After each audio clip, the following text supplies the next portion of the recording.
Días atrás se informó con asombro la aparición de una prueba de vida del adolescente secuestrado por el EPP Franz Vive.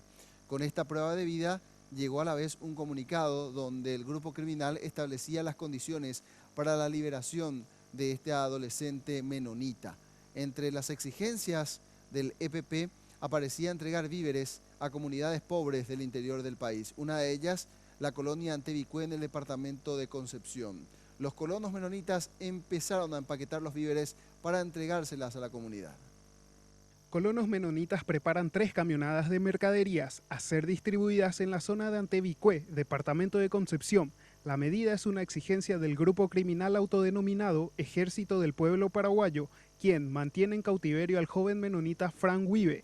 El costo de las mercaderías ascienden a unos $50.000. Mañana se entrega.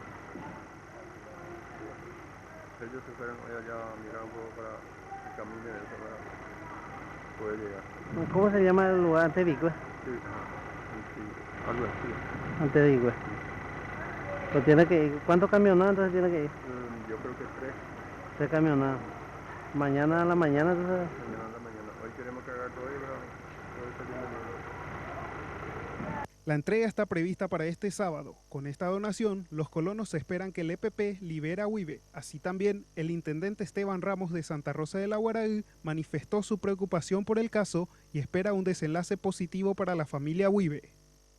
Un chico en manos de esta gente, ellos son personas de trabajo, ellos son de chiquitito prácticamente, maneja toda la maquinaria que se va a la chacra, y bueno, ellos se sienten tan culpables, los padres, esta gente, los administradores, la gente de la iglesia, todos se sienten tan culpables de lo que pasó, y como te digo, ellos, el gran deseo de ellos era de tenerle en el seno de la familia muy pronto al chico este.